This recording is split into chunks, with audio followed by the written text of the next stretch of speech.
بسم الله الرحمن الرحيم الحمد لله رب العالمين وأفضل الصلاة وأتم التسليم على سيدنا ومولانا محمد وعلى آله وصحبه وسلم أجمعين. سبحانك لا علم لنا إلا ما علمتنا إنك أنت العليم الحكيم ولا حول ولا قوة إلا بالله العلي العظيم. Alhamdulillah, we're moving along in this blessed text of Sayyidi Abdul Wahid ibn Ashur radiallahu ta'ala anhu wa nafa'na bih. Alhamdulillah, this legacy of his still remains with us today. As Sayyidina Ali ibn Abi Talib said, that in reference to the person of knowledge, is that the person of knowledge that they live on even after they die, and whereas the person of ignorance is that as if they're dead even though that they're still walking on the face of this earth. That subhanAllah, this is someone that is buried in Morocco, and now 400 years later approximately, that here we are in Tennessee reading his text. And alhamdulillah, that this is a great blessing from Allah subhanahu wa ta'ala. And we left off yesterday that with the diseases of the heart, and he mentioned the main three, which are riya, ostentation, hasad, envy, and ujub, conceit, self-conceit, vanity. And you could add as well to that, because it's closely related, kibr, which is pride or arrogance. And then he said that what's implied here is that when he says وَكُلِّ دَاءِ, all other diseases, that these other diseases stem from these. But then going the other direction, that these diseases themselves stem from love of leadership and procrastination, which these in of themselves stem from hubb ad-dunya, loving this world. And when we talk about the dunya, it's important that we clarify there's a difference between the dunya and the alam.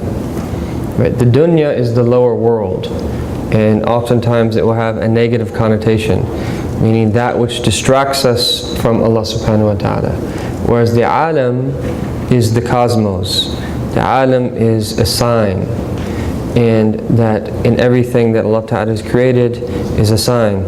And that beautiful exercise that we just did of tafakkur, of meditation, that you'll find that when you spend the time, even if it was only 5 minutes, that probably for the first minute or two, many of us were doing just fine, and then the last 3 minutes we were striving to get our thoughts back. But if you do this, it's like anything else.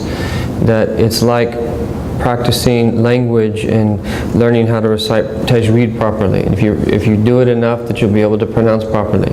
It's like working out, that if you continue doing it, then you will become stronger.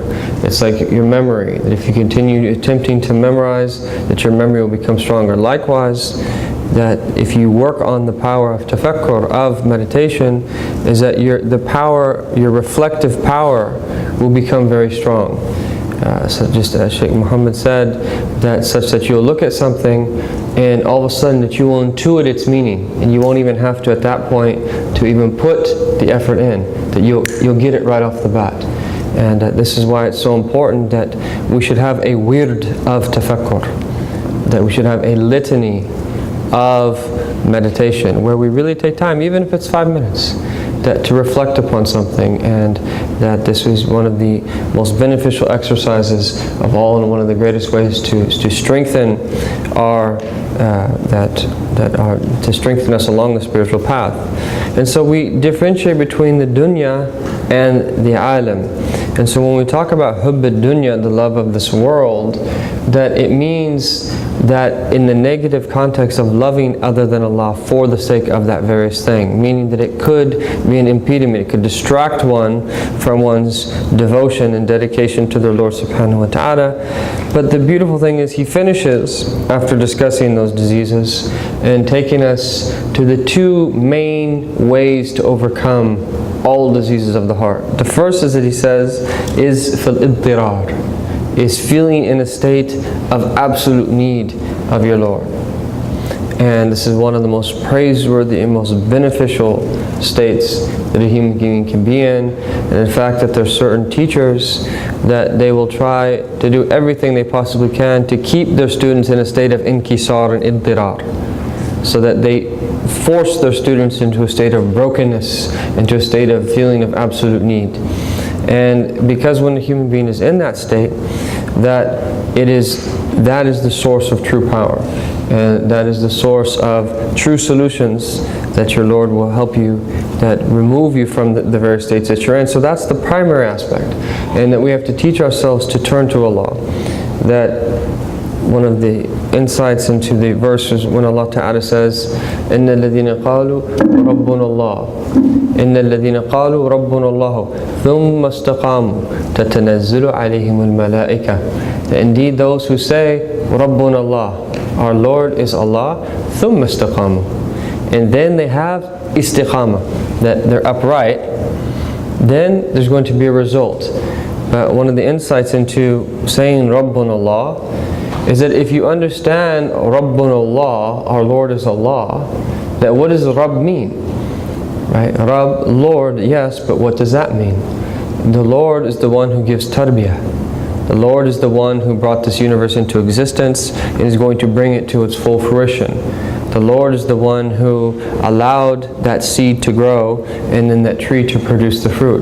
The Lord is the one that allowed the human being to be created and then the crown of creation, Sayyidina Muhammad, to come into existence. The Lord is the one that allowed you to be born in the womb of your mother and then to attain maturity and have a full and productive life. The Lord is the one that takes anything from its beginning to its fruition, to its end. And so when you recognize that you're Rabbun Allah, your Lord is Allah, then that you're able to prepare yourself for the various vicissitudes of life. Is that you know that if you have a Rabb, that you're going to have ups and you're going to have downs. You're going to go through sarra and you're going to go through darra. You're going to go through times of difficulty and you're going to go through times of ease. But if you understand your Lord is Allah, and then upon that basis, ثُمَّ اسْتَقَامُوا, that you have istiqamah. To the degree that you recognize that your Lord is Allah will be to the degree that you're able to have istiqamah, that you'll be able to have uprightness. And if you can do those two things, then the rest is benefit that's going to come to you. تَتَنَزَّلُ عَلَيْهِمُ الْمَلَائِكَةِ, is that the angels will descend upon you. أَلَا تَخَافُوا وَلَا تَحْزَنُوا وَأَبْشِرُوا بِالْجَنَّةِ الَّتِي كُنْتُمْ تُوعَدُونَ نَحْنُ أَوْلِيَاؤُكُمْ فِي الْحَيَاةِ الدُّنْيَا وَفِي الْآخِرَةِ لَا إِلَهَ إِلَّا اللَّهُ. That the angels will descend upon you. And scholars differ, that some say that happens in this world, others say that happens when our souls are taken in the grave and then when we're raised Yawm al-Qiyamah. But if you look at the beauty of that is that all that's upon you, because we all worry about our children, we all worry about our progeny in the future, we all worry about those that we're going to leave behind in this world. But one of the things that we have to realize is that the greatest way to combat love of this dunya is to place in your heart love of the akhirah, and to really generate in your heart a deep love to meet your Lord, and such that you actually reflect upon the meeting of your Lord and a longing to do that, and you have a longing for that. And if that's a little bit difficult for you because of your state, then you should have a longing to meet Sayyidina Muhammad and a longing to meet his companions, and recognize is that if that moment comes where you're about to take your last breath, the only thing that's between you and meeting Sayyidina Muhammad and to meeting the great scholars of this ummah and the Sadat and the Sahaba is taking the last breath. And then you're going to meet with him. And that was the state of Sayyidina Bilal radiallahu ta'ala anhu. So this is the greatest way to combat that. But here, that we all worry about what we leave behind. And this is why that the beauty of this verse is that the angels will descend upon this individual and say, أَلَا تَخَافُوا وَلَا تَحْزَنُوا, that don't have any fear and nor have any grief. Because fear is about something distasteful that's you worry about something distasteful happening to you in the future. Whereas grief is worrying about something that had already happened in the past. So fear is for the future, grief is for the past.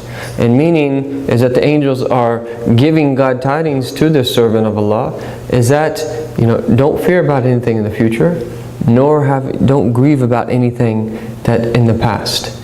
Right? Meaning that you are going to وَأَبْشِرُوا بِالْجَنَّةِ, there's a God tidings for paradise, but also that who are you leaving behind from your family members and those that you were close to and so forth, is that they'll be taken care of. And this is why that the verse goes on to say, نَحْنُ أَوْلِيَاؤُكُمْ فِي الْحَيَاةِ الدُّنْيَا وَفِي الْآخِرَةِ, that we are your awliya.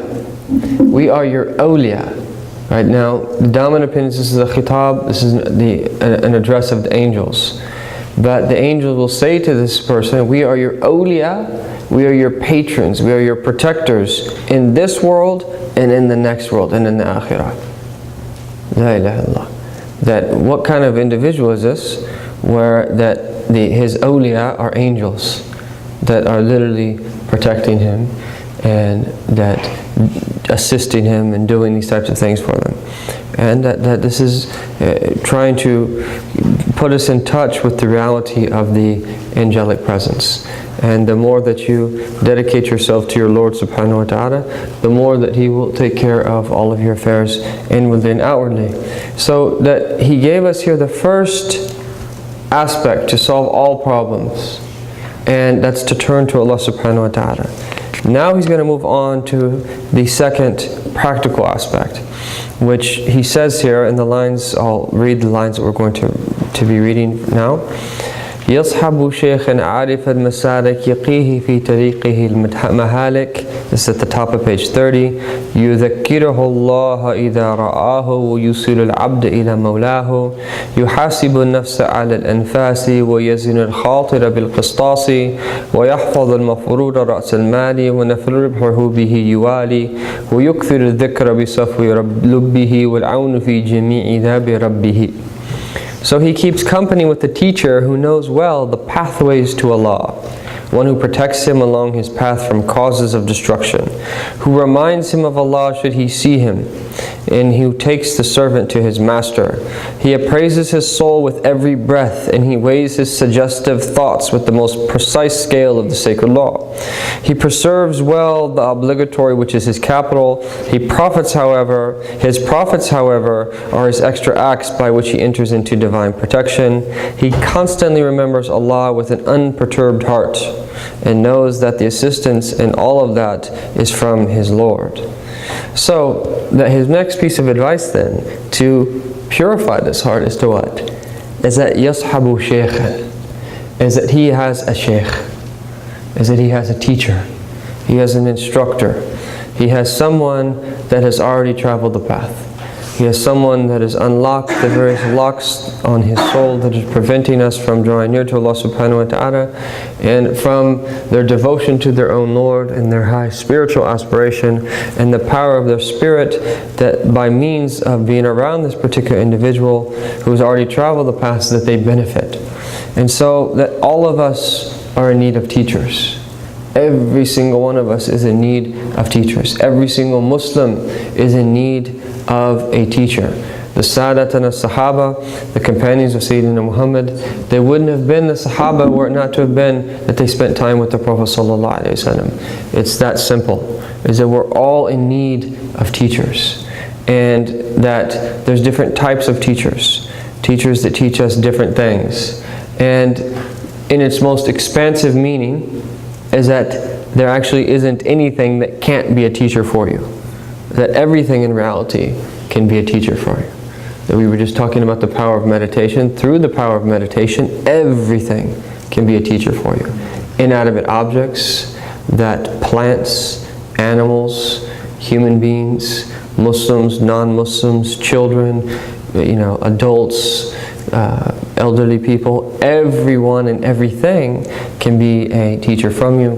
This is why there's a statement of Imam al-Rhodus that he used to say that I reached a point where I used to astamid min kulli shay, that I used to benefit from everything, to translate it in a very simplistic terms, meaning that he had an ability to benefit from everything that Allah subhanahu wa ta'ala created, and that if that's the case, is that this is a very interesting person, is that some people, when they look at a particular act, is that they're caught up with what is actually happening with that act.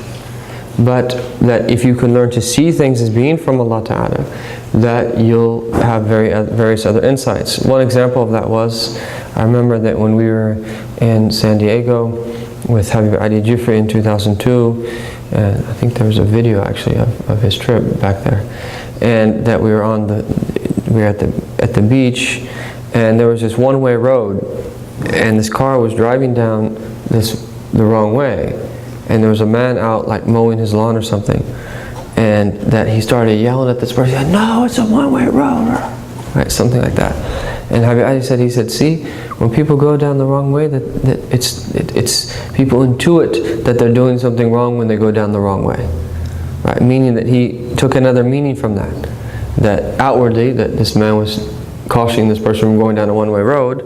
But Habib Ali was saying that in terms of the spiritual path, when people go down the wrong one-way road, that it's something that we understand, intuit, that they're going down the wrong way. And that, you'll see this constantly, is that the people of Allah, they're always reminded of higher meanings. I remember being with Habib Umar one time, and they'd put down like this plastic, thin plastic sufra, something we were going to eat on, and no one put anything on top of it, and so there was a bit of wind, and the wind came and whoosh, it blew it away. And the first thing Habib Umar said, he says, that's what happens to people when they're not grounded, right? Is that if they're not grounded, that the slightest wind comes, they whoosh, they blow away. Meaning that people that are not grounded in the realities of La ilaha illallah. We were just talking about the tree, and that one of the meanings of the tree is our deen is like a tree, and that La ilaha illallah is like a tree. And to the degree that La ilaha illallah becomes rooted in your innermost being, that will be to the degree that the branches grow. And then that one of the scholars said about the tree of La ilaha illallah is that the faith, belief in La ilaha illallah are the roots, and the trunk are the fara'id and the wajibat, so the obligatory acts, and then the branches are the recommended acts and the sunnahs, and then the smaller branches are the various adab and the etiquettes, and then the flowers or the fruits that come after that are the adwaq, and are the various experiences that people have experiencing the beauty of faith. La ilaha illallah, our deen itself, trees are one of the most amazing things there are, and that our deen is like a tree, and that just as a tree, that if you cut it off from its source of nourishment, that again, were the wind to blow, that those things are going to blow away. But we are connected to the tree of Islam. And this is one of the great metaphors that we can know, that if someone comes with some type of new understanding that has no precedence in history, and it's not based upon someone that is connected to that tree, right, then it's rejected. Right? Now, if someone's connected to the tree, that there can be new types of growth. Branches can grow in different directions, leaves can grow anew, that fruits can grow in different seasons, absolutely. But it has to be connected to the tree. And this is why, is that we have this is the concept of tajdeed, is that when you prune the tree, new things will grow. There's a sense of renewal, but it's the same tree. And that to try to plant a new tree, or it's something that is totally impossible. And that the Prophet himself ﷺ was the one who planted the seeds of this tree that we are now still benefiting from. So that we all have to have teachers. And the word that is used here, shaykh, means in the broadest sense a teacher. And that we have to differentiate here between when we talk about the science of ihsan, because we are talking about the science of ihsan. You can call it, if you want, ihsan, you can call it tazkiyah, you can call it tasawwuf, you can define it any way that you want, but the reality of the science is what we're reading here. It's learning taqwa, it's learning sincerity, it's learning how to purify the heart, it's learning how to adorn yourself inwardly and outwardly in a way such that you can draw near to your Lord. That's the reality of what we're talking about.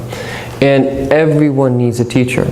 But we differentiate between teachers and that in the general sense in what would be termed the turuq as-sufiyya, the spiritual paths of the various scholars of the past, and that one of the clear understandings of Ahlus Sunnah Jama'ah is what when we discuss faith and the various schools of faith throughout history, when we discuss law and the various schools of law throughout history, and then when we discuss spirituality, the various schools of spirituality throughout history. Ahlus Sunnah wal Jama'ah is very clear upon that, and that we accept every rightly guided manifestation of all of those three realms. So there was spiritual paths in the past, and in reality, that the number of paths to Allah is adad anfas al-khalaiq. That the number of paths to God is the number of breaths of creation. In other words, is that everyone in reality is going to have their own individual path to Allah subhanahu wa ta'ala. What we're required to do is to discover and search where is our individual path lie. And part of that is done through coming to know yourself. Is that knowing your own abilities, knowing what you can do, knowing what you can't do, looking at your own situation that you're in. And that this is one of the greatest things you can possibly come to discover is what your Lord wants from you, subhanahu wa ta'ala. And it's not always that easy. It takes time. But once you find out your calling, then that it's very beautiful, because you can just spend your life trying to be sincere in that which Allah Ta'ala has given you. Now, an example of that is, if you look at the Sahaba, they were different. That Sayyidina Abu Bakr Siddiq was different than Sayyidina Umar al-Khattab. He was different than Sayyidina Ali bin Abi Talib. He was different than Sayyidina Uthman bin Affan. That if you look at the three things that each one of them said that was beloved to them, that we don't have time to go into now, but just look at those three things that were beloved to them, in a beautiful hadith that clarifies that it tells you a little bit about who they were. And meaning that we all have things like that. And that no one's going to attain kamal in terms of human existence except Sayyidina Muhammad sallallahu alaihi wasallam. But we have to recognize is that even if we have some portion of good in us, this is a great blessing from Allah Ta'ala. But your teacher will help you do this. And so that it's not necessary, that you can't say that it's wajib in Sharia for someone to take a spiritual path. If someone wants to, then that's their prerogative, and that's a good thing as long as all of the conditions are met. But in general, if someone's not going to, they definitely need a teacher. Everyone needs a teacher. And they say that there's three different types of teachers. That there's a Shaykh Ta'aleem, a teacher that will teach you knowledge. Now, this could even be in a broader sense, is that anyone that knows any type of knowledge that you can benefit from them, whatever it is that they're teaching you. So if you're learning about European history, someone who's qualified to teach you European history, that they can teach you that. But if it's in the realm of religion, that they have to have studied with a teacher, with an unbroken chain back to Sayyidina Muhammad, and know the material well enough to be able to transmit it. Then the second degree is you have what's called a Shaykh Tahdhib. So that you might have a sheikh who teaches you grammar, for instance, but doesn't help you refine your character. The second type of teacher is a teacher that will help you refine your character. It will be a teacher that indicates to you the perishing nature of this world, who helps you come to know the various diseases of your own heart, that refines your character in general. And then the third degree is what's called a Shaykh Fath, where that you meet someone and there are means for you to have an opening. And that there are means for you to move up to the higher levels of faith. Now, that Allah subhanahu wa ta'ala has created His creation in means, that He could have made it such that we don't need teachers, and we just are on our own. But He has made His creation in means, such that we need teachers. And different teachers help us get different functions, and that in terms of possibility, just as everyone's physical sustenance lies in certain places, everyone's spiritual sustenance lies in certain places. And it's all potentially there. Just as the potential seed of faith is in every human being. It's about whether or not people are going to discover it or not. And this gets back to our own free will. Are we going to discover the wonders that exist within us? and that if we take a path to do so, that it will unfold for us. For some people it will unfold within a very short time, other people it's a lifetime, and other people it's somewhere in between. But he's saying here is that we need to have suhbah. We need to have suhbah, companionship of a shaykh. Because without companionship, that knowledge and practice become very difficult. And this is what, I would argue would be the single most important thing that we need to be thinking about in the upcoming generations of Islam in the West and in the United States in particular, is where are the living examples? Where are the living examples? The human being is the most amazing creature through that we have the power of synthesis. That it is the human being that can synthesize all of these crazy dichotomies that exist in the world. The human being can synthesize them. But it's done in one's own self first. That one goes through a process of intellectual and spiritual synthesis, and then they make a contribution. It can be done. The human being is incredible in that regard. Right? But that this is why we need living examples for this. That before that we're worried about putting a dome on a mosque, before all of these other things, expanding masajid and so forth, these things are all good. However, that the single most important thing is the substance, which is the people. That where are the centers that are going to be a means for people to have suhbah, to learn and to become people, to truly become people. Because so many people are operating on a subhuman level. That we need to have places and environments where people can actually attain everything that we're discussing. So that this is a teacher who knows well the pathways to Allah. Meaning there's pathways. Sayyidina Ali bin Abi Talib, he said, now this is not relates to this, but this is to show you that there are different types of pathways. Sayyidina Ali used to say that he knew the pathways of the heavens better than he knew the pathways of the earth. And Allah says, وَالسَّمَاءِ ذَاتِ الْحُبُكِ. He swears by the heavens which has pathways. And meaning that there's pathways, just as we were horseback riding yesterday and going on the North Carolina Trail and these different trails and so forth. Right? If you didn't know where you're going, you'd get lost and possibly meet a panther or a bear out in these woods. But there's also different types of pathways. There's metaphorical and figurative pathways of the spiritual path. And then in the heavens there's also pathways. And that the shaykh is someone who's traveled these pathways. He knows the inroads. He's been there, done that. Knows what happens if you follow that thought. Knows what happens if you do that. Because we're always like this. Because we get affected very easily. That all of a sudden an idea comes, oh, that sounds like a great idea. Right? I'm going to leave school and go overseas and study and leave everything. Right? And then that we need someone to remind us, like, no, it's wiser, it's better just to finish, right? And then after that, then you can go. Or that another idea comes that all of a sudden we think it's the greatest idea, but someone who's been there and done that knows that that might not be the best thing to do. And so they can advise you, accordingly. So someone who's always tried, and then the benefit of that is يَقِيهِ فِي طَرِيقِهِ الْمَحَالِكِ, that he will protect him along his path from causes of destruction. Meaning that there are mahalik, there are causes of destruction in the spiritual path. And there's different plots of the shaitan along the way, as he will come to you in different ways. He will come, just when you close one door, he'll come to you from another door, and so forth and so on. Is that there are different places of destruction. And just as there's an inherent danger in any travel outwardly, there's an inherent danger in any spiritual travel as well. That you need someone there who knows what they're doing, so that they can guide you along the way. So a lot more could be said about that, but in general is that we're in need of teachers.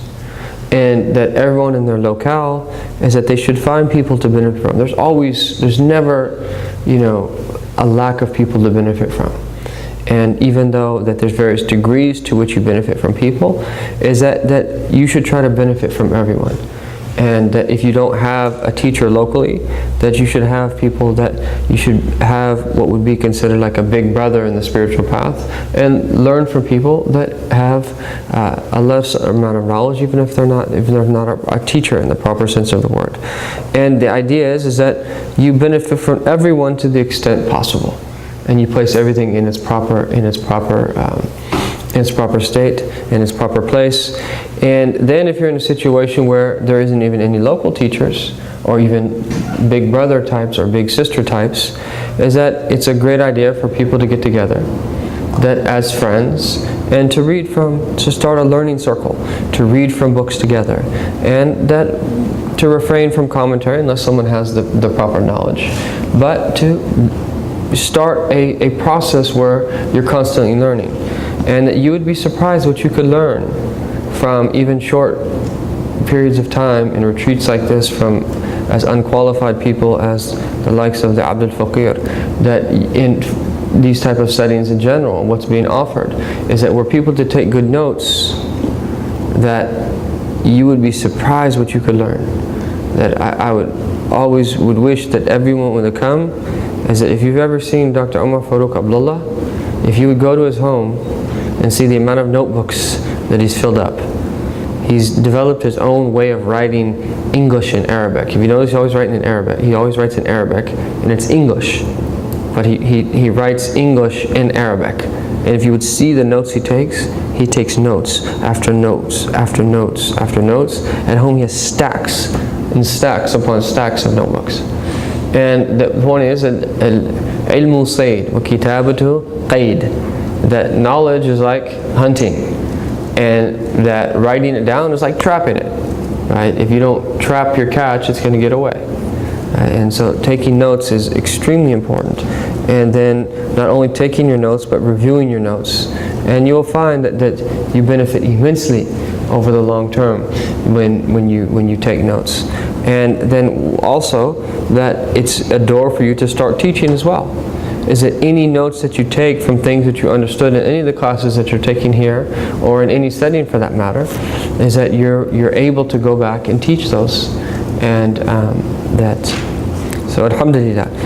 Now, one of the traits of this individual, يذكره الله أو يذكره الله إذا رآه ويوصل العبد إلى مولاه, who reminds him of Allah should he see him, and who takes the servant to his master. So one of the signs of a sheikh of this sort that he's referring to, that we should be keeping the company of, is that when someone sees them, they're reminded of their Lord. And our Prophet ﷺ was asked about the awliya of Allah, and he said that who are they? And he said, الَّذِينَ إِذَا رُؤُوا ذُكِرَ اللَّهِ. They are those who, when they are seen, Allah is remembered. Meaning there's something about their state is that they uplift people.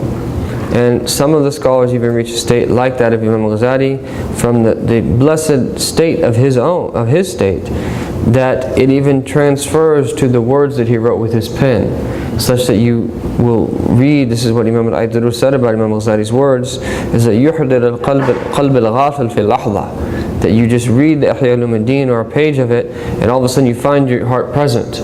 If you are in a state of heedlessness, that it makes the heart present. And if that's in a work, what about someone in a living state? And that Qadi Abu Bakr ibn Arabi, who was one of the students of Imam Ghazali, when he met him, he said it was as if the sun had shone in his face, had risen in his face, because he was so munawwar, Sayyid Imam al-Hujjat al-Islam al-Ghazali.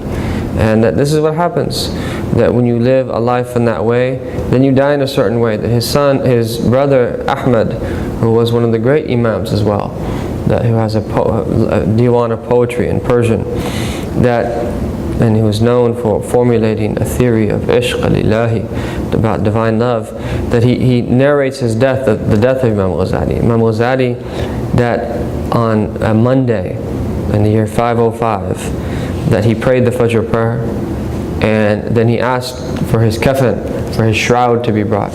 And he took his kafan, and he kissed it, and he placed it on his forehead, and he kissed it, and he said, سَمْعًا وَطَاعَةً لِلدُّخُولِ عَلَى الْمَلَكِ. He said, I hear and obey to enter into the presence of the king. And he laid down, faced the Qibla, and died. Allahu Akbar. What kind of husn al-khatimah is that? And how did he know that he was going to die? Subhanal Khaliq. That this is the way, this is what happens to righteous people. Is that they're blessed in these ways when they return to their Lord subhanahu wa ta'ala. But these type of people still exist. I mean, anyone who's seen someone like Marabat al-Hajj, someone who's seen someone like Habib Abdul Qadir al-Saqaf, someone who's seen someone like Sheikh Abdullah Sirajuddin, someone who's seen someone like these great imams that still exist and have recently existed, is that when you see them, you're reminded of your Lord. Is that when you're around them, is that your heart is being flushed of all otherness, let alone sin. And that by being in their presence, that your thoughts are different, that you think differently, you're inspired, that you have new insights, you have openings, that all of these incredible things happen from being in their presence. And this is their whole function, is to take the servant to his Lord. And that when we talk about arrival to Allah subhanahu wa ta'ala, it doesn't mean in any spatial sense, arriving to the knowledge of Allah ta'ala. That this is what arrival means. Arriving to the experience of intimacy and the meanings of proximity to Allah subhanahu wa ta'ala. That finding pleasure in understanding the meanings of His names and attributes subhanahu wa ta'ala. So then he says, يحاسب النفس على الأنفاس ويزن الخاطر بالقسطاس. He appraises his soul. He takes his soul to account with every breath, and he weighs his suggestive thoughts with the most precise scale of the sacred law. So this is his next piece of advice, is that we have to be in a state of muhasabah, which is that you take yourself to account, you reckon yourself. And again, that once you start realizing all the things that you have to do, it gets a bit overwhelming. But you start to understand then the importance of leisure time, and that how we live in a world in which that is being stolen from us, and that people are like donkeys and just working all night and all day.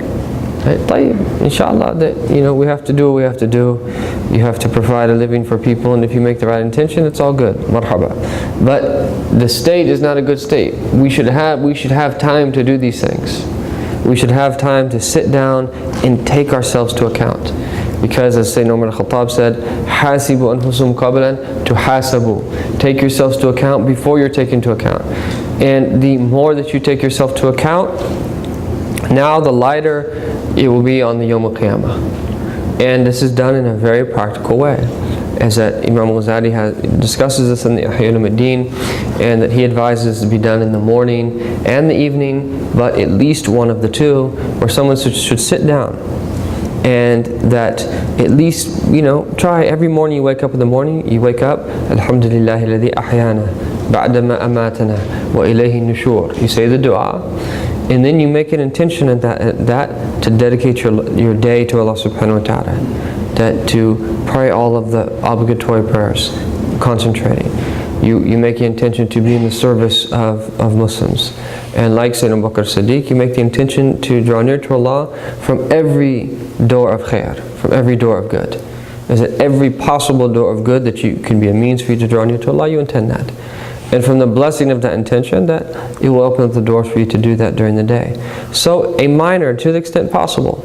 If you can go longer, that's fine, but at least 30 seconds, at least a minute or a few minutes, that when you wake up in the morning, that you intend what you're going to do in that day. And then at night, that just before you go to bed, 2 or 3 minutes, is that you reflect briefly upon your day. What were the various things that you did? Did you fall short? Did you live up to what your intentions were? And so forth, that you start to take yourself to account. And that just as someone who owns a business is always checking their books and is adding up the numbers and seeing what the profit is and so forth and so on. They do it at different times of the day and different seasons and so forth. Likewise, that you should do this as well. You should have a daily dose of this. You should have a weekly dose of this. You should have a monthly dose and a yearly dose of this. That every day in Ramadan, every year in Ramadan, it says you have a yearly dose of muhasabah. You think about your past year, and that you take yourself to account. At the end of every month, you take yourself to account. At the end of every week on Jumu'ah, you take yourself to account at the end of every day. And the more that you do this, that the more that it will open the doors for you to rectify your state and to make tawbah and repent and to return to Allah Ta'ala. It will open up great doors for you. So he's saying that this person takes their soul to account, but not only in general, as we just mentioned, ala al-anfasi, with every breath. That the ideal state is to reach where is that you are taking yourself to account for every breath. And where are we from that?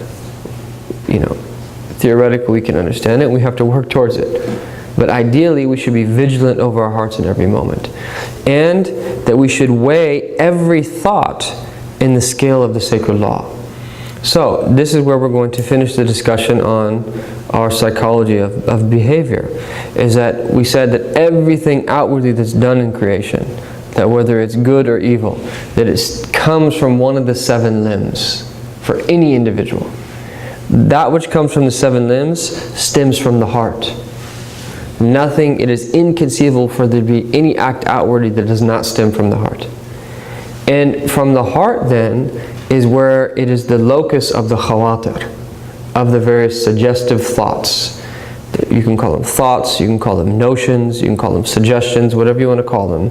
Is that the khawatir that come to your heart, these thoughts that come to your heart, are what dictate one's behavior outwardly.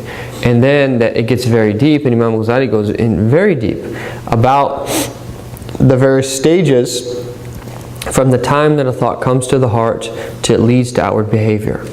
And so at first you have the thought, and then after that thought stirs something in you. If it's related to a desire, the desire might come. If it's related to something in the mind, then it might add something to it as well.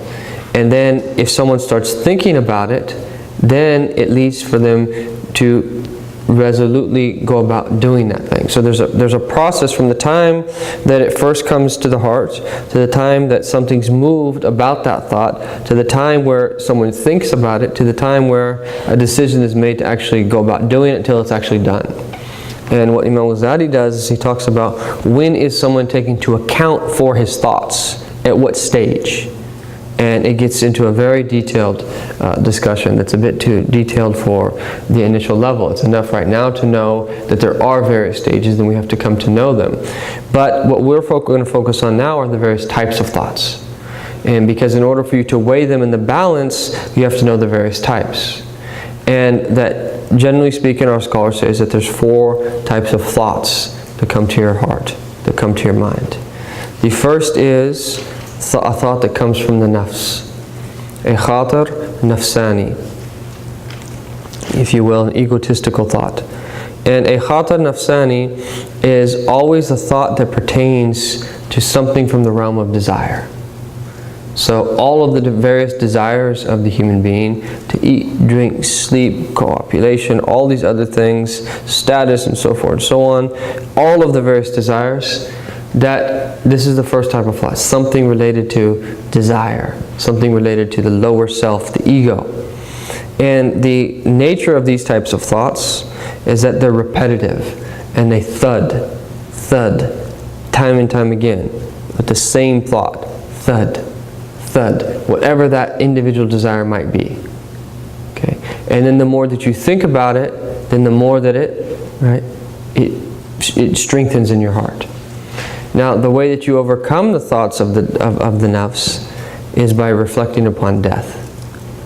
Is that will curb that thought, and that not just a surface level reflection, has to be a deeper level of reflection, and it will curb that thought. The second type of thought is a khatar shaitani, is a demonic thought, and it's always going to be about evil. Even though occasionally he might come in the guise of good, to get you to do the lesser of 2 goods. But generally speaking, the demonic type of thought, which is the source of evil for us, what we believe as believers, that it will it will incite you to do something that is displeasing to Allah Ta'ala. And now that might be explicitly, or he might find other ways of doing that. And that one of the signs of this type of thought is that it's accompanied by dissonance in the heart. There's an uncomfortable feeling, it doesn't feel right. And that once you close one door, is that shaitan will come from a different door. So it switches up. Whereas the thought of the nafs is repetitive. The thought of shaitan switches up. And then that even if you close all the doors, that if he fears that you'll do some great good, he'll try to get you to do a lesser good. So that he'll never stop until you close all of the doors completely. And this is why that one of the books that's back there being sold in the Marvels of the Heart, there's a whole chapter on the madakhal of shaitan, about the entry points of shaitan, the entrances, the way he enters into the heart. And once you become aware of those, then you're able to fortify your heart. And ultimately indicate a shaitani kana da'ifa. The plot of shaitan is weak. And the very fact that you have waswasa to do evil or you have bad thoughts is a proof of faith in and of itself, because it's a proof of the existence of shaitan in the end. And that all he can do is whisper. And once you reach the point where that you recognize that whisper is not you, it's shaitan, and you separate yourself from that and you see it looking back, gazing upon your heart, but that's a whisper from shaitan, khalas. There's nothing he can get you to do whatsoever, except to the extent that you follow it. Bas. He can't get you to do, he can't force you to do anything. And when you just watch over your heart, that's waswasa, khalas, end of story. And it's ultimately entirely weak.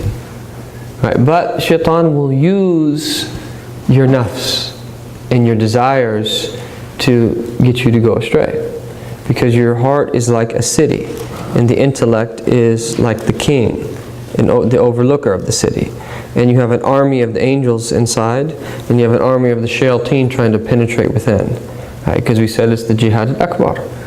Right? So the armies of the angels are trying to close the doors and fortify the fortress of your heart, while the shayateen are trying to penetrate within.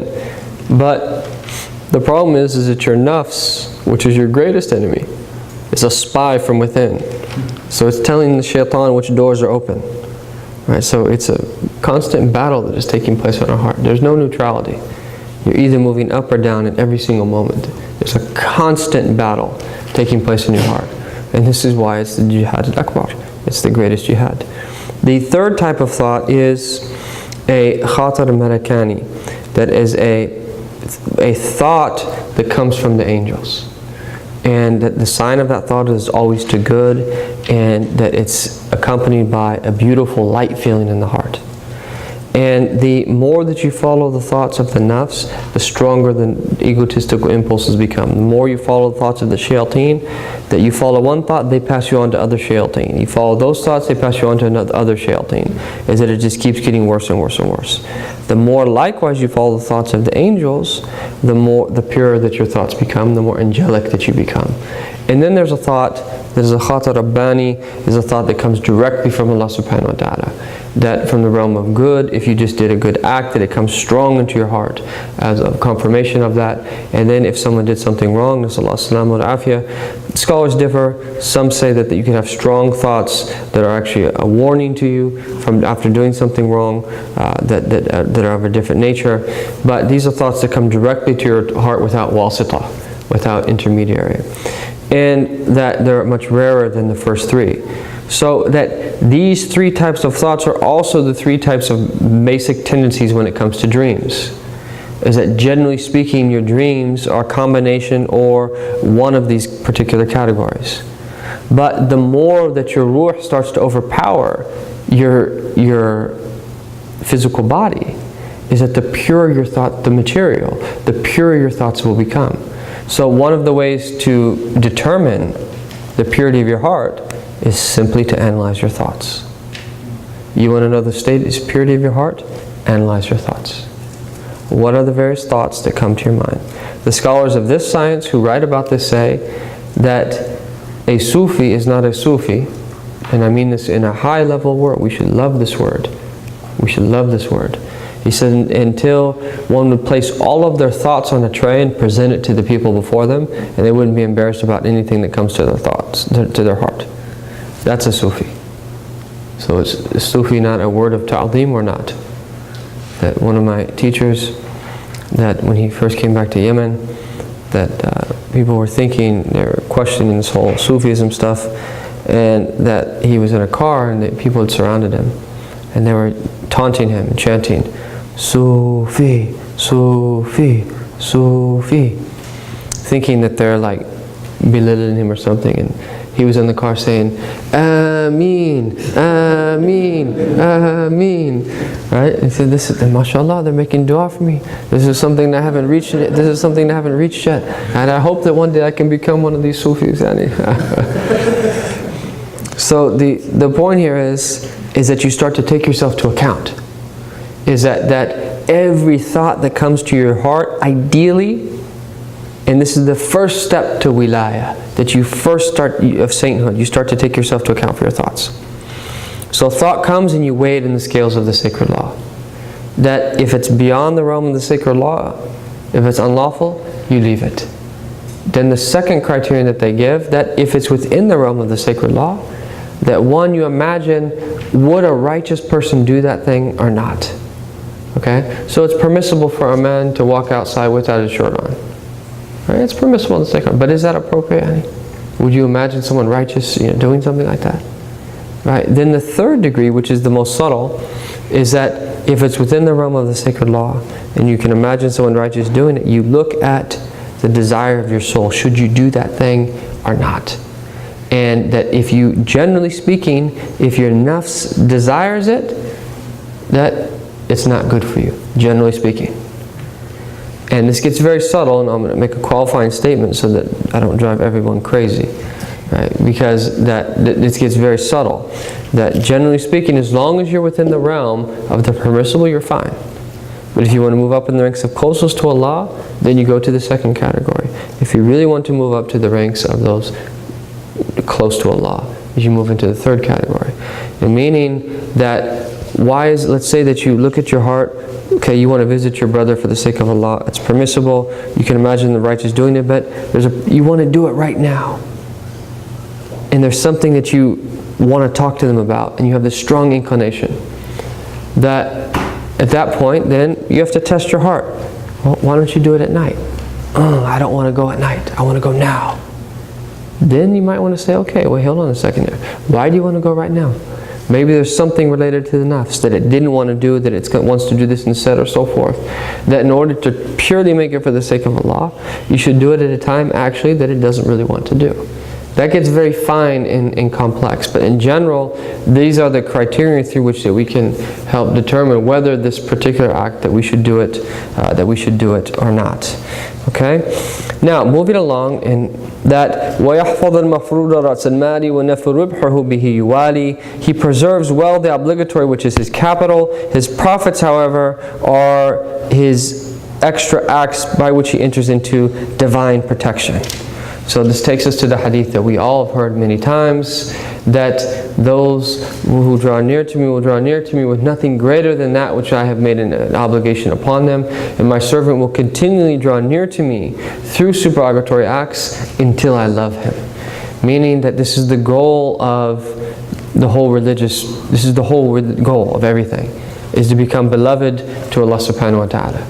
And the way you become beloved to Allah Ta'ala is by preserving the obligatory acts. The obligatory acts are a blessing from Allah Subhanahu wa Ta'ala for us. And that when you do them, that they will open up the doors of drawing near to Him Tabarak wa Ta'ala, and that they are like your capital. They're like the money that you are investing, and through which then you are starting your business. The supererogatory acts are your profit. And that if you do obligatory acts, and then what you can of supererogatory acts, is that the result of that is that you become beloved to Allah Ta'ala, and you enter into the divine protection. Because once you become beloved to Allah, فَإِذَا أَحْبَبْتُهُ, Allah says, and then if I love Him, then it's just a benefit after that. I will be the ear through which He hears, the eye through which He sees, the hand through which He sees, and the foot through which He walks, in no anthropomorphic way. لَإِنْ سَأَلْنِي لَأُعْطِيَنَّهُ And if he asks of me, I will surely give to him. And if he seeks refuge in me, I will surely grant him refuge. And then he says, وَيُكْثِرُ الذِّكْرَ بِصَفْوِ لُبِّهِ وَالْعَوْنُ فِي جَمِيعِ ذَا بِرَبِّهِ. That he constantly remembers Allah with an unperturbed heart and knows that the assistance in all of that is from his Lord. As they say, shi'ar al-wilaya dhikrullah. That the banner of sainthood, of wilaya, of being close to Allah Ta'ala is dhikr, is remembering Allah Subhanahu wa Ta'ala. And that dhikr is one of the most important things of all, and that our Prophet ﷺ was known to have remembered Allah Tabarak wa Ta'ala in all of his different states. Is that this is at the very end of the path. Is that someone finds that their heart is constantly in a state of remembrance of Allah Subhanahu wa Ta'ala, and there is numerous verses in the Quran that pertain to this, as well as a hadith of our Prophet Sallallahu Alaihi Wasallam.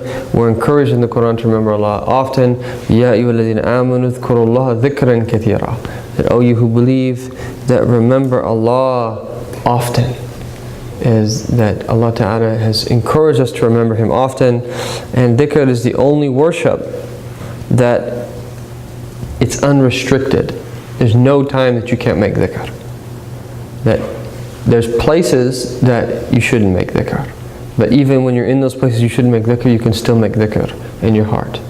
And that there's various degrees of dhikr, but this is the foundation of the path. And that if you look at everything that the scholars have said about dhikr of Allah Subhanahu wa Ta'ala, that you'll come to the conclusion that this is one of the most important things of all. Is that we should all strive to be people of dhikr, and we should love dhikr, and that we should take this path of purity of heart in order to have the realities of dhikr opened up to us. Because as long as our heart is perturbed, because notice it says here an unperturbed heart, بِصَفْوِ لُبِّهِ, is that if you have diseases in your heart, if you have the stain of sin on your heart, is all of this gives us states where we're perturbed, and we don't have pure states of remembrance of Allah Subhanahu wa Ta'ala.